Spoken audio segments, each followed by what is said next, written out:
J'ai tué ma fille ce soir-là, non pas d'un coup de couteau, mais d'un mot susurré dans l'oreille d'un notaire impitoyable. Elle gisait là, pâle comme un spectre sous les lustres de cristal de notre hôtel particulier haussmannien, réalisant que l'héritage qu'elle convoitait depuis l'enfance n'était plus qu'un mirage. Et moi, je souriais, parce que la trahison a un goût de cendre, mais la vengeance, celui du champagne millésimé. C'était un scandale qui aurait fait frémir les salons de la rive gauche. Une mère de 60 ans, veuve depuis trop longtemps, osant défier les convenances en épousant un homme plus jeune qu'elle de 20 ans. Un artiste, un sculpteur aux mains calleuses et au regard qui promettait des nuits sans fin. Mais ma fille, Élise, avait décidé que j'étais trop vieille pour l'amour. Trop usée, trop pathétique pour prétendre à une seconde chance. Elle l'avait dit devant l'hôtel improvisé de notre jardin à Neuilly, d'une voix qui claquait comme un fouet, « Tu es trop vieille pour l'amour ». Et en un instant, elle avait tout brisé. Ou du moins, le croyait-elle. Paris, cette ville de lumière cruelle, m'avait vu renaître et mourir 1000 fois. J'étais Claire Duval, née dans le quartier du Marais où les ruelles sentent encore le pain frais et les secrets pourris. Fille d'un boulanger et d'une couturière, j'avais gravi les marches glissantes de la société par mon mariage avec Henri, un banquier aux ambitions dévorantes. Il m'avait offert les clés d'un monde où les femmes comme moi apprennent à sourire en serrant les dents. Mais Henri était parti trop tôt, emporté par un infarctus lors d'une partie de chasse en Sologne, me laissant avec une fortune en actions, un hôtel particulier et une fille unique, Élise, mon joyau empoisonné. Les 3 premiers mois de ma renaissance avaient été un tourbillon de joie interdite. Lucien, mon sculpteur, était un Provençal pur jus, avec cette nonchalance méditerranéenne qui fait fondre les cœurs parisiens. Nous nous étions rencontrés à une vernissage au Louvre, où ses mains modelaient l'argile comme un amant caresse une amante. Il avait 40 ans, des yeux verts comme les vignes de Châteauneuf-du-Pape, et une passion qui me rappelait que le corps d'une femme de mon âge n'était pas une ruine, mais un temple oublié. Nous rions dans les cafés de Saint-Germain, faisions l'amour sur les toits en zinc sous la pluie fine, et je me surprenais à rêver d'un avenir sans les chaînes du deuil. Mais Élise avait flairé le danger. À 35 ans, elle était l'incarnation de la Parisienne parfaite, grande, élancée, avec des cheveux châtains cascadants comme une chute d'eau sur la Seine, et un poste de galeriste à Montmartre qui lui permettait de flirter avec l'élite artistique sans jamais s'engager. Elle vivait dans un loft à Belleville, entourée d'artistes fauchés qu'elle manipulait comme des marionnettes, et son seul regret semblait être de ne pas avoir hérité plus tôt de la fortune Duval. « Maman, tu es ridicule », avait-elle lancé lors de notre premier dîner pour annoncer nos fiançailles. Nous étions au Fouquet-S, sous les marronniers en fleurs, et son ton était un scalpel. Un homme comme lui, il te quittera pour une jeunette dès que tes rides le lasseront. Pense à la famille. Pense à moi. Je l'avais ignoré, bien sûr. Élise avait toujours été possessive, une ombre jalouse planant sur mes joies. Enfant, elle pleurait des nuits entières quand je sortais sans elle. Adolescente, elle sabotait mes rendez-vous en inventant des crises. Mais cette fois, c'était différent. Elle avait attendu le jour J, notre mariage civil prévu dans la mairie du 16e arrondissement, entourée d'amis triés sur le volet et d'un traiteur servant des escargots à la bourguignonne. Lucien rayonnait dans son costume taillé sur mesure, et moi, dans une robe de soie crème signée Chanel, je sentais le poids des anses allégées comme une plume emportée par le vent. Puis elle était arrivée, Élise, en tailleur noir austère, comme une veuve en deuil de ma liberté. Devant le maire, alors que nos mains se touchaient pour l'échange des anneaux, elle s'était levée d'un bond. « Arrêtez !» avait-elle hurlé, sa voix résonnant contre les lambris dorés. Les invités, une brochette de banquiers, d'artistes et de veuves oisives, s'étaient figés, comme des statues dans un musée maudit. Cette femme est trop vieille pour l'amour. Elle se ridiculise, et nous avec elle. Lucien, vous êtes un opportuniste. Et maman, tu n'es qu'une vieille folle qui va dilapider l'héritage de papa pour un gigolo. Le silence qui suivit fut plus assourdissant qu'un coup de tonnerre sur la tour Eiffel. Lucien avait pâli, ses doigts serrant les miens comme un noyé une bouée. J'avais senti le rouge de la honte, ou était-ce de la rage? Monté à mes joues. Élise avait sorti des papiers, des relevés bancaires falsifiés montrant des transferts fictifs de mon compte vers celui de Lucien. Regardez. Elle le paie pour ses faveurs. C'est du chantage, pas de l'amour. Les murmures s'étaient enflés, un bourdonnement de guêpes en colère. Le maire avait suspendu la cérémonie, prétextant un incident administratif. Lucien était parti la tête basse, murmurant des excuses que je n'entendais plus. Seul dans la voiture qui me ramenait à l'hôtel particulier, j'avais pleuré pour la première fois depuis la mort d'Henri. Pas pour l'amour perdu, oh non, Lucien m'avait appelé plus tard, jurant qu'il m'attendrait, que c'était un coup monté. Mais pour la trahison de ma propre chair. Élise m'avait suivi, bien sûr, grimpant à l'arrière de la limousine comme une ombre vindicative. C'était pour ton bien, maman. Tu me remercieras un jour. Je ne l'ai pas remerciée. Au contraire, cette nuit-là, alors que la lune se moquait de moi par la fenêtre du salon, j'ai fouillé dans les tiroirs de son ancienne chambre. Et là, sous une pile de factures impayées, j'ai trouvé la preuve, des lettres d'un avocat, des contrats signés en cachette. Élise n'avait pas seulement saboté mon mariage. Elle avait ourdi un plan pour me déclarer inapte, pour me faire interner dans une maison de repos chic à Deauville et s'emparer du contrôle de la fortune familiale. Le notaire qu'elle avait soudoyé était prêt à témoigner de ma démence sénile. Et le pire, les fonds qu'elle accusait Lucien d'avoir volés, c'étaient les siens, détournés de notre compte commun pour financer son addiction au jeu, ses soirées folles dans les casinos de la Côte d'Azur où elle perdait des fortunes en une nuit. La rage m'a consumé comme un feu de cheminée en hiver. Mais en France, la vengeance n'est pas un cri primal. C'est un ballet lent, chorégraphié avec la précision d'un opéra de Verdi. J'ai commencé par le silence. Pas un mot à Élise pendant des semaines. Elle bombait le torse, pensant m'avoir dompté, m'envoyant des messages larmoyants. « Maman, pardonne-moi. » C'était pour nous protéger.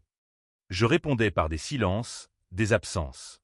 Pendant ce temps, je consultais mon propre avocat, un renard des tribunaux du palais de justice, qui riait sous cape en lisant les preuves. « Madame Duval, votre fille est une araignée. » Mais les araignées se noient dans leur propre toile.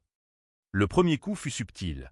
J'ai gelé ses comptes personnels, prétextant une erreur bancaire. Elle a paniqué, appelant de son loft, la voix chevrotante « Maman, qu'est-ce qui se passe? Je ne peux plus payer mon loyer. » J'ai feint l'innocence. « Oh, ma chérie, ce doit être un malentendu. Viens dîner ce soir, nous en discuterons. » Au dîner, chez l'ami Louis, avec ses steaks frites légendaires, je lui ai servi la vérité saupoudrée de sauce béarnaise. « Tu sais, Élise, j'ai toujours porté tes fautes. Rappelle-toi cette histoire, quand tu avais 16 ans. C'était notre secret le plus sombre, celui qui m'avait marqué comme un fer rouge. Élise, rebelle précoce, avait été impliquée dans un accident de voiture mortel lors d'une fête arrosée à Saint-Tropez. Elle conduisait, ivre, et avait percuté un piéton, un jeune serveur du coin, fils d'immigrés italiens. Au lieu d'assumer, elle m'avait supplié, en larmes, « Maman, ruine-moi pas, papa va me déshériter. » J'avais tout pris sur moi, déclaré que c'était moi au volant, payé les avocats, versé des indemnités à la famille éplorée. Le juge m'avait donné du sursis, une amende salée, et la presse people m'avait traîné dans la boue comme une conductrice imprudente. Henri, furieux, avait menacé de divorce, mais j'avais tenu bon. Pour elle. Toujours pour elle. « Tu m'as sauvé, maman, » murmura-t-elle ce soir-là, les yeux baissés sur son assiette intacte. Et maintenant? J'ai souri, un sourire de Mona Lisa empoisonné. Maintenant, tu paies. Mais pas avec de l'argent. Avec la vérité. Les semaines suivantes furent un jeu d'échecs mortel. Élise contre-attaqua avec férocité, répandant des rumeurs dans les cercles parisiens. J'étais alcoolique, dépressive, manipulée par Lucien le charlatan. Mes amis du bridge à l'hôtel Lutetia me regardaient de travers, et même mon coiffeur de la rue du Faubourg Saint-Honoré osait me conseiller une teinture pour raviver la jeunesse. Elle l'avait briefé, bien sûr, cette vipère. Mais j'avais mes atouts. J'ai réinvité Lucien, non pour l'amour, oh, cet amour était fané comme une rose piétinée, mais pour l'image. Nous dînions en public autour d'argent, avec vue sur Notre-Dame, et je postais des photos sur Instagram, ces vitrines virtuelles où Paris expose ses masques. L'amour n'a pas d'âge, légendais je, taguant Élise pour qu'elle bouillonne. Elle craqua lors d'une réception à l'Opéra Garnier, où verditonnait la Traviata en fond sonore, ironie du sort, une histoire de femme trahie. Élise surgit dans la loge, ivre de vin et de rage, accusant Lucien de vol à plein poumon. Les sushis volèrent, les perles se brisèrent, et la police fut appelée. Agression sous influence, diagnostiqua le commissaire, un breton bourru qui me connaissait depuis l'affaire de Saint-Tropez. Élise fut escortée dehors, menottée comme une vulgaire pickpocket, et les tabloïds s'en délectèrent, fille de banquière impliquée dans scandale familial. C'est là que le twist commença à se nouer. Dans sa cellule temporaire au commissariat du 8e, Élise avoua, non pas par remords, mais par calcul. « Maman, j'ai fait ça pour nous. » Lucien. Il n'est pas clean. J'ai des preuves. Il te ruine. Elle glissa un dossier sous la table lors de notre visite, des photos floues montrant Lucien avec une autre femme, des relevés bancaires suspects. Était-ce vrai? Ou un nouveau mensonge? Mon cœur se serra. J'avais gommé tant de ses péchés que je ne distinguais plus le vrai du faux. Mais la vengeance, cette amante jalouse, me murmurait « Vérifie plus tard. Frappe maintenant. » Le notaire fut mon arme fatale. Nous nous vîmes dans son bureau cossu de la place Vendôme, entouré de tableaux de maître et d'un chat siamois ronronnant comme un complice. J'altérai mon testament. Élise était déshéritée, accusé formellement de diffamation et de détournement. Tout allait à une fondation pour les victimes d'accidents routiers, ironie cruelle, un hommage au garçon de Saint-Tropez. Elle héritera de la leçon, dis-je au notaire, qui hocha la tête avec un sourire complice. En France, la loi est une maîtresse impitoyable. Élise recevrait une lettre recommandée, et avec elle, la fin de son monde doré. Le jour de la confrontation fut un opéra en soi. Je l'invitai à l'hôtel particulier, sous prétexte de réconciliation. Elle arriva en taxi, défaite, les yeux cernés comme ceux d'une actrice de film noir. Nous nous assîmes dans le salon, face à la cheminée où crépitaient des bûches de chêne. « Maman, je suis désolé. J'ai eu tort. » Lucien. Oublie-le. Prenons un nouveau départ. Sa voix était miel empoisonné, ses mains tendues comme des serres. Je lui tendis la lettre, scellée du cachet de cire rouge. Elle l'ouvrit, et son visage se décomposa. Non. Non. Tu ne peux pas. C'est mon héritage. Papa l'a voulu pour moi. Elle hurla, renversant le vase-ming, et se jeta à mes pieds. Souviens-toi de Saint-Tropez. Tu m'as juré de toujours me protéger. Et toi, tu m'as juré fidélité éternelle, répliquai-je, la voix calme comme la Seine en crue. Mais tu m'as vendu pour ton vice. Les casinos, Élise, 10 millions engloutis, j'ai payé tes dettes, comme j'ai payé ton crime. Mais cette fois, c'est fini. Elle se releva, les yeux flamboyants. Tu es un monstre. Une mère qui punit sa fille pour une erreur de jeunesse? Tu vas regretter ça. Et là, le coup de théâtre. Elle sortit son téléphone, composa un numéro. Allo, police? Oui, j'ai des preuves que ma mère a couvert un homicide volontaire il y a 20 ans. Oui, moi, Élise Duval. Elle a tué ce garçon. Mon sang se glaça. Était-ce un bluff? Ou la vérité qu'elle avait toujours connue? Le garçon n'était pas mort sur le coup. Il avait agonisé des heures, et les rumeurs disaient que j'avais accéléré sa fin par négligence. J'avais juré l'innocence, mais Élise.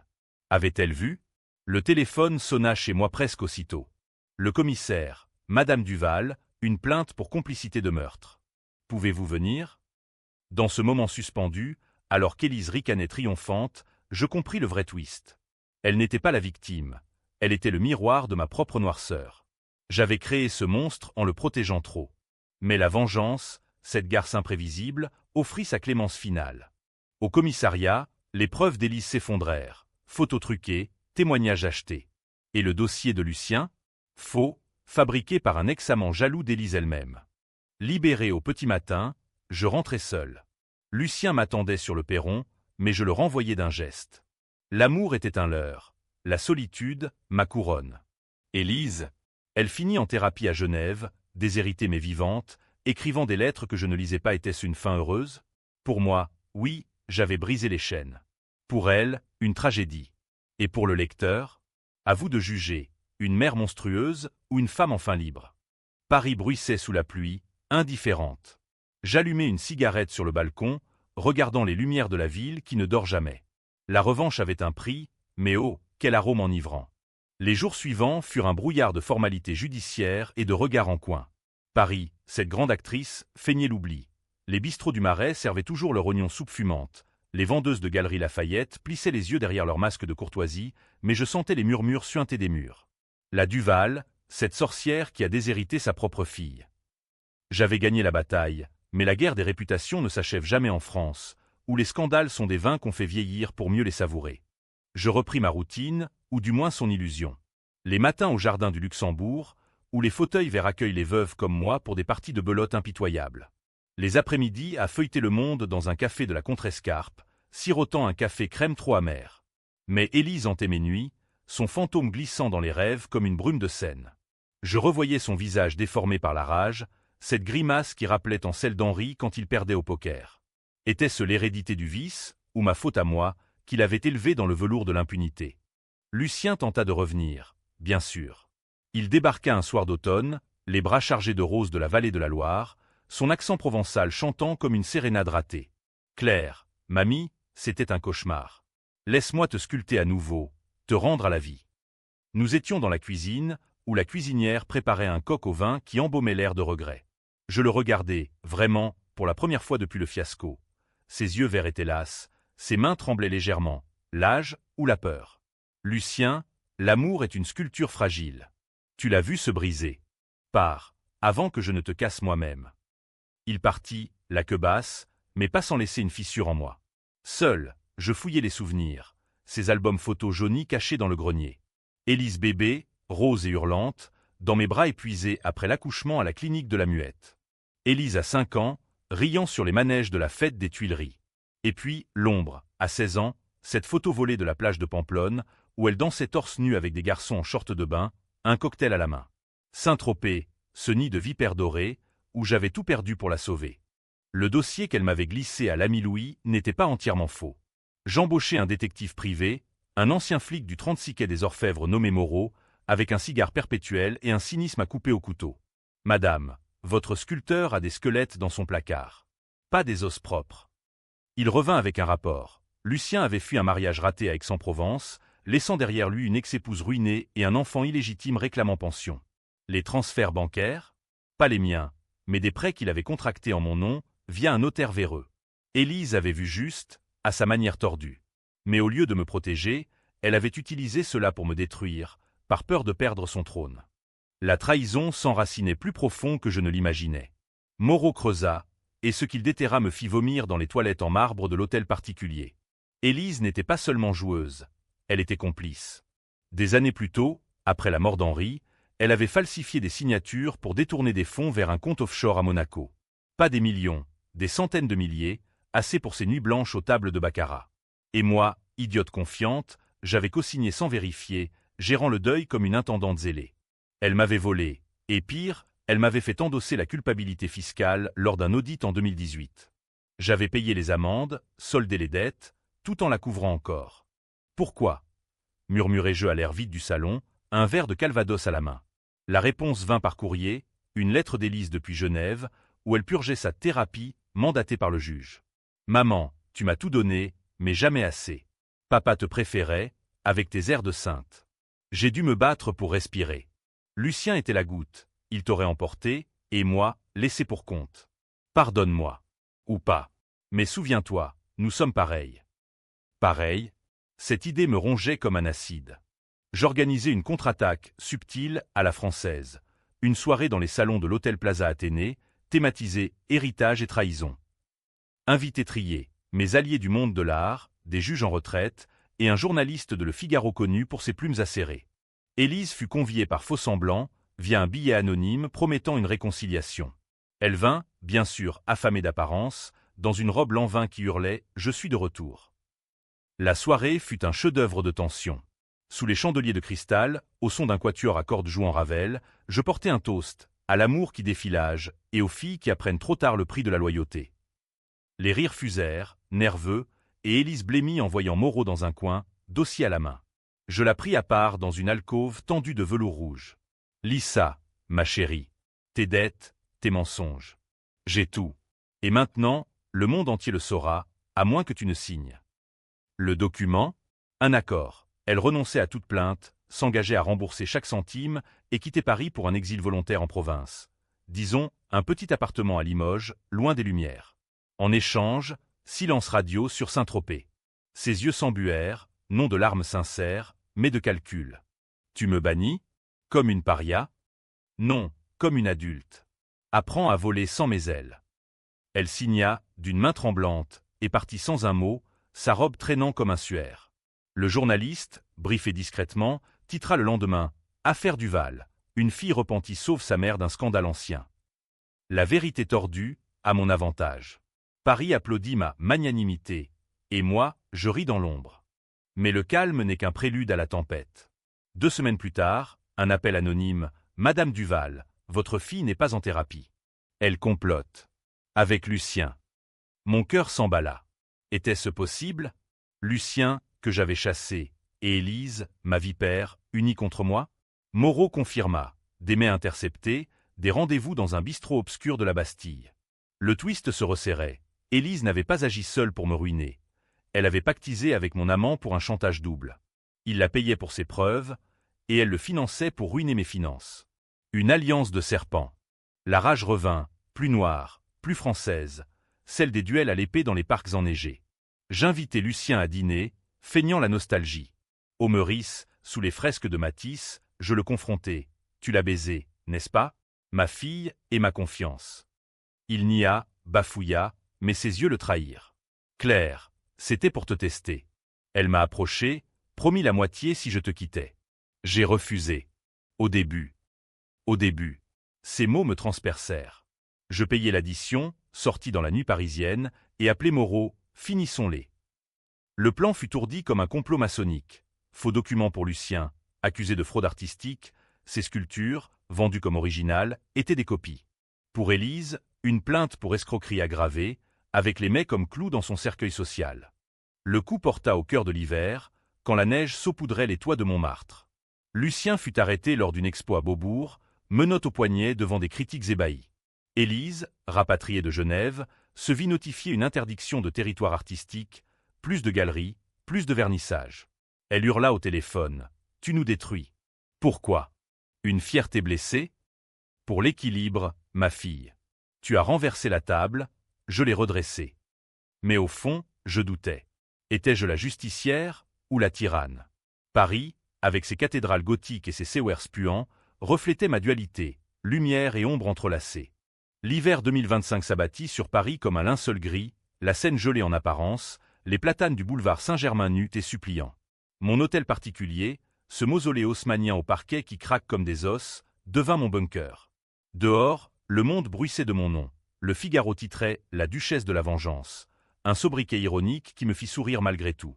Les salons du faubourg me fermaient leurs portes, mais j'y voyais une libération. Plus de faux-semblants, plus de thé à la bergamote avec des vipères en perles. Élise m'appelait quotidiennement, sa voix un mélange de fiel et de miel. « Maman, tu as gagné. Je suis ruinée, exilée à Limoges comme une paysanne. » Mais Lucien, il dit que tu l'as piégé. C'est faux, n'est-ce pas? Je raccrochais sans répondre, laissant le silence hurler. Moreau, mon limier fidèle, me tenait au courant. Lucien purgeait une peine légère à Fresnes, sculptant des statues de savon pour passer le temps. Il coopère. Madame. Nomme votre fille comme instigatrice. Bien. Laissez-les se bouffer mutuellement, comme des rats dans un sac. Pourtant, les nuits étaient pires. Je revivais Saint-Tropez en boucle, un film muet en technicolor sanglant. La route sinueuse, bordée de pins parasols, l'odeur de sel et de gin. Élise au volant de la Porsche d'Henri, riant hystérique avec ses amis. Des fils de bourgeois en vacances, tous drogués au caviar et à la cocaïne. Le choc, un craquement sourd, le corps du garçon projeté comme une poupée de chiffon. Il s'appelait Matteo Rossi, 19 ans, rêvant d'ouvrir un restaurant italien à Nice. Ses parents, des immigrés usés par les vendanges, m'avaient maudite en italien larmoyant lors du procès. J'avais menti pour elle, oui, mais pas sans coup. Henri m'avait battu cette nuit-là, un coup de ceinture qui laissa une cicatrice en croissant de lune sur mon dos. « Tu portes le fardeau d'une putain, Claire », avait-il craché. Et Élise, elle avait regardé, cachée dans l'escalier, sans un mot. Avait-elle vu la négligence finale, quand, paniqué, j'avais appuyé sur l'accélérateur pour rachever la souffrance? Les rumeurs persistaient, un poison lent. Était-ce meurtre ou miséricorde? En France, la loi pardonne la pitié, mais pas l'instinct maternel tordu. Un matin de février, alors que la brume engloutissait la tour Eiffel, un colis arriva. Une sculpture miniature de Lucien, un buste de moi en argile craquelée, avec une note « Tu m'as brisé, mais je te rends à ta vérité. Demande à ta fille pour Matteo. » Mon estomac se noua. Moreau fut dépêché à Limoges, où Élise squattait un studio sordide au-dessus d'une fromagerie, l'air chargé d'odeurs de Roquefort-Rance. Il revint avec un enregistrement. Élise, ivre devant un micro caché, confessant tout. Maman a tué ce gamin. Pas accident. Elle l'a écrasé exprès, pour m'épargner la prison. Et moi? J'ai rien dit. Parce qu'elle m'a promis le monde. La voix d'Élise se brisait en sanglots faux. Lucien sait. J'ai payé un privé pour les dossiers médicaux. Matteo a agonisé 2 heures, et maman. Elle est revenue, l'a renversé encore. Pour finir proprement. La pièce tourna. J'appelai mon avocat, paniqué, mais il rit. Preuve? Des ragots. Pas de corps exhumés, pas de témoins. C'est du bluff pour vous faire craquer. Peut-être. Mais le doute s'insinua, un verre dans la pomme du Calvados. J'invitai Élise à Paris, sous couvert de trêve maternelle. Elle accepta, avide de revanche, arrivant en train comme une revenante, son manteau taché de boue limousine. Nous dînâmes dans la salle à manger, aux chandelles vacillantes, un gigot d'agneau saignant comme une plaie ouverte. « Parle-moi de Matteo », dis-je abruptement, posant ma fourchette. Ses yeux s'écarquillèrent, puis se plissèrent en crocs. Ah, Lucien T.A. Caft. Bien. Oui, maman, je sais. J'étais dans la voiture, caché au coffre. J'ai vu tout, le freinage raté, puis ton retour. Tu as dit « désolé, petit » et accéléré. Pour moi. Toujours pour moi. Les mots me giflèrent. Et pourquoi n'as-tu rien dit? Elle ricana, un son rauque de corbeau. Parce que tu étais ma forteresse. Mais après papa, tu es devenu faible. Lucien T.A. rendu pathétique. J'ai dû te sauver de toi-même. Le mariage? Un prétexte. Le vrai plan, te faire interner, hériter, et engager un vrai détective pour Matteo. Pas pour te punir, mais pour nous libérer. Ensemble, on aurait pu fuir à Nice, ouvrir un resto en son honneur. Ironie, non? Son délire me sidéra. Libera. C'était une folie partagée, un pacte diabolique. Tu es malade, Elise. Non, maman. Toi le S. Tu portes le crime depuis 20 ans. Moi, je le guéris. Signe les papiers, rends-moi l'héritage, et je garde le silence. Sinon, la presse, les Rossi. Ils sauront. Le chantage inversé. Je la fixai, voyant Henri en elle, l'ambition vorace, le mensonge fluide. Mais sous la table, ma main glissa vers le tiroir, où reposait un coupe-papier ancien, lame d'argent ciselée. Pas pour tuer. Oh non, la France a des prisons trop élégantes pour ça. Mais pour trancher le cordon, définitivement. Non, dis-je simplement. Elle bondit, renversant le vin rouge comme du sang. Salope. Tu vas mourir. Elle composa le numéro des Rossi, hurlant en italien approximatif. Mais j'avais anticipé. Moreau avait piraté son téléphone, redirigeant l'appel vers un faux numéro. Et dehors, 2 agents en civil attendaient, mandat pour séquestration et extorsion. Élise fut emmenée, menottes cliquetant comme des castagnettes funèbres. Au commissariat, elle craqua pour de bon. Aveu sur les détournements, sur Lucien, sur Matteo. C'était un accident. Maman n'a rien fait. Trop tard. Le procureur, un Alsacien rigide, classa l'affaire comme diffamation mutuelle, mais Élise écopa de 2 ans avec sursis, plus une thérapie forcée, cette fois, à Sainte-Anne, l'asile chic des âmes perdues. Libéré de ses chaînes, je me sentis vide. Paris printanier bourgeonnait, les cerisiers de la place des Vosges en fleurs, mais mon cœur était un jardin sec. Lucien m'écrivit de prison. Pardon. J'étais faible. Mais toi, tu es forte. Je brûlai la lettre dans la cheminée, les flammes dansant comme des démons rieurs. Le vrai secret, cependant, attendait encore. Lors d'une visite routine chez le notaire, il glissa un dossier jauni, le testament original d'Henri. Non altéré par Élise, mais par moi. 20 ans plus tôt, après Saint-Tropez, j'avais ajouté une clause. Tout à moi, rien à elle, jusqu'à preuve de maturité. J'avais oublié, ou faim. Étais-je la traîtresse originelle? Le doute me rongeait, mais la vengeance, cette drogue, appelait une dernière dose. J'organisai une expo posthume pour Lucien, non par pitié, mais pour l'enterrer symboliquement. À l'ouverture, au Grand Palais, je portais un discours. L'art, comme l'amour, tolère la trahison. Mais pas l'oubli. La foule applaudit, ignorant que chaque sculpture était une épitaphe à mes fantômes. Élise, depuis Sainte-Anne, envoya une carte. « Maman, nous sommes coupables toutes les deux. Viens me voir. » J'y allai, une fois, traversant les grilles ferrées comme un purgatoire verdoyant. Elle était pâle, rasée de près, en robe de chambre blanche. Twist final, Matteo n'est pas mort. Mon monde s'effondra. Quoi? Il a survécu. Coma. Amnésie. Vie à Marseille, ouvrier dans un chantier naval. Les Rossi savaient, mais ont pris l'argent et fermé les yeux. Papa m'a dit, avant de mourir. Pour me tester. La révélation me frappa comme un coup de butoir. Pas de meurtre. Pas de gouffre. Juste un mensonge paternel, une leçon tordue. J'éclatai de rire, hystérique, et Élise joignit son rire au mien. Folle, toutes les deux. Le printemps 2025 déferla sur Paris avec une insolence cruelle. Les terrasses des Champs-Élysées regorgeaient de Parisiens en chemisette, sirotant des quais royaux comme si l'hiver n'avait été qu'un mauvais rêve. Pour moi, il persistait, un froid intérieur qui faisait grelotter même les feux de la cheminée. La révélation d'Élise à Sainte-Anne, Matteo vivant, un fantôme errant à Marseille, avait fissuré mon armure. Pas de meurtre sur l'âme, mais un mensonge colossal. Henri, ce salaud calculateur, avait su pour la survie du garçon et m'avait laissé porter le poids pour me fortifier, disait-il dans ses notes manuscrites, exhumées par le notaire. Une leçon paternelle tordue, transmise à notre fille comme un virus. Je quittai l'asile avec une nausée persistante, roulant vers le sud dans ma Renault décapotable, la route à 6 filants comme une veine ouverte. Marseille, cette ville brute aux calanques turquoises et aux ruelles puantes de pastis, m'attirait comme un aimant maudit.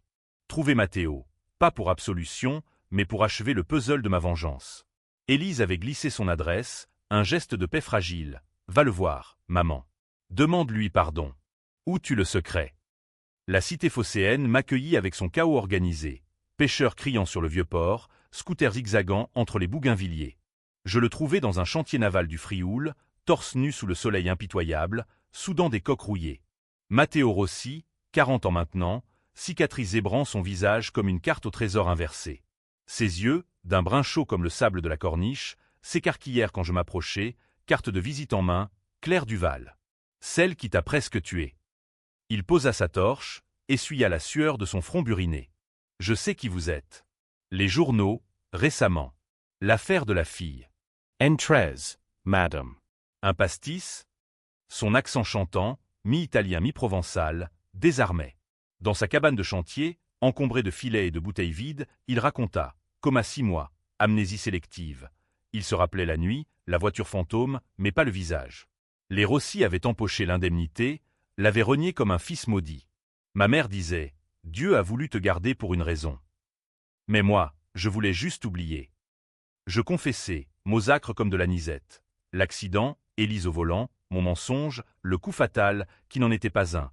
Juste la panique d'une mère couvrant sa couvée. Il écouta, immobile, puis versa un second verre. Vous avez payé, madame. Pas en prison, mais en solitude. Et votre fille? Elle paie maintenant. La vie est un règlement de compte lent. Pas de rage, pas de larmes. Juste une résignation méditerranéenne, celle des olives amères pressées en huile fine. Je repartis avec un allègement étrange, comme si Marseille avait absorbé ma toxine. De retour à Paris, je rendis visite à Élise plus souvent, ces après-midi à Sainte-Anne où les infirmières servaient du thé fade et des sourires professionnels. « Matteo va bien », lui dis-je lors de la 3e. Elle pâlit, puis sourit. Un vrai sourire, pour la première fois depuis des lustres. « Bien. Alors, on est quitte ? » Non, pas encore. La vengeance exigeait un climax, un opéra final où les masques tombent. Je l'organisais pour l'été, une réception au château de Versailles, louée pour l'occasion, un caprice de veuve riche. Thème, rédemption familiale. Invité, la crème de Paris, des politiques en smoking, des actrices fanées, et, en guest d'honneur surprise, Matteo, convoyé en train avec billet first class Élise, fut libéré pour l'événement, sous escorte judiciaire, dans une robe simple de coton blanc, comme une mariée repentie. La soirée fut un tourbillon de soie et de secrets. Sous les plafonds peints de Lebrun, au son d'un orchestre jouant Debussy, les convives murmuraient, regardaient la Duval, avec sa progéniture étiolée. Et ce ouvrier? Un amant caché? J'attendis le dessert, des macarons de la durée saupoudrés d'or, pour le coup de théâtre. Mesdames et messieurs, ce soir n'est pas une fête. C'est un jugement. Je fis signe à Matteo, qui s'avança, micro en main. Je suis Matteo Rossi. 20 ans ago, j'ai été heurté par une voiture à Saint-Tropez. La conductrice? Pas Claire Duval. Sa fille, Élise. Le silence tomba comme une guillotine. Élise se figea, champagne à mi-chemin des lèvres. Les flashs crépitèrent, Paris Match en première ligne. Elle bondit, mensonge. Maman a tout avoué. C'était elle. Mais Matteo secoua la tête, sortant une vieille photo, lui, jeune, avec la Porsche en fond. J'ai retrouvé des témoins. Vos amis de fête. Ils ont parlé, pour un chèque. Élise Duval, vous avez fui. Votre mère a menti pour vous. Le chaos éclata. Cris, verre brisé, une duchesse s'évanouissant dans les bras d'un valet. Élise se tourna vers moi, yeux implorants. Maman, dis-leur. Protège-moi encore. Mais je reculai, le cœur serré. Non, ma chérie. Cette fois, assume. Comme Matteo l'a fait. La police arriva, discrète mais implacable, emmenant Élise pour réexamen de témoignages anciens. Pas d'arrestation, la prescription avait coulé comme du sable, mais un scandale qui la marquerait à vie. Lucien, libéré entre-temps, surgit dans la cohue, sa silhouette amaigrie comme un spectre de Rodin. Claire, c'était ton plan? Me traîner dans la boue pour ce cirque? Il avait été lavé de tout, grâce à mes preuves fabriquées, un pardon calculé. Non, Lucien. Pour clore le chapitre. Va, et ne reviens pas, il partit, amer, rejoignant peut-être une galerie à Berlin. La nuit se termina sous les étoiles de la galerie des glaces, moi seul avec Matteo, fumant une cigarette illicite. « Et maintenant » demanda-t-il. « Un resto à Nice ? À tes frais. » Nous rîmes, un rire libérateur, et pour la première fois, je sentis la vengeance s'estomper, laissant place à une paix précaire. Mais Élise, de retour à Sainte-Anne, jura vengeance à son tour. « Une lettre, tu m'as trahi publiquement. Je te détruirai. Attends-toi au pire. » Le cycle recommençait, Paris, indifférente, continuait sa valse. L'automne revint, drapant Paris d'un manteau ocre et mélancolique, les feuilles des Tuileries crissant sous les pas des amoureux éphémères.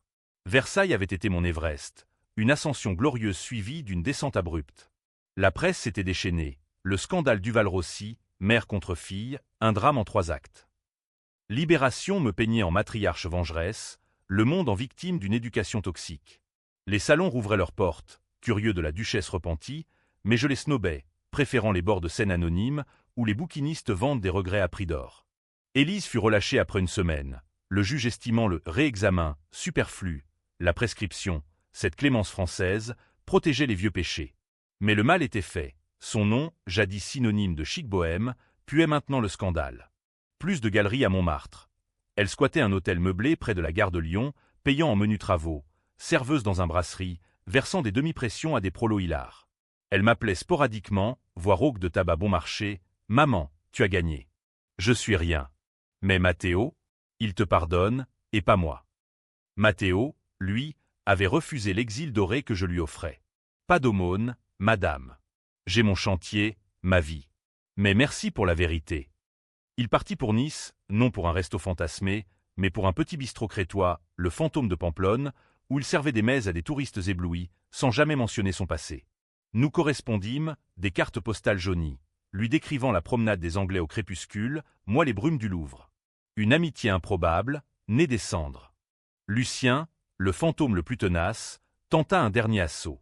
Une expo solo à Avignon, avec invitation manuscrite, viens voir ce que tu as inspiré. J'y allais, train TGV filant comme un regret express. Le palais des papes, ce colosse gothique, abritait ses sculptures, des femmes brisées, recomposées en argile brute. La pièce maîtresse, un buste de moi, titré « La vengeresse éplorée », mais très figé en cris silencieux. « C'est pour toi », murmura-t-il dans la pénombre. Pas de haine. Juste l'art de la douleur. Nous couchâmes cette nuit-là, dans une chambre d'hôtel surplombant le Rhône, corps usés se cherchant comme des exilés. Au matin, je partis sans au revoir. L'amour, une fois piétiné, ne se recolle pas. Le twist final frappa comme un éclair en novembre, lors d'une pluie battante qui transformait les champs en torrents.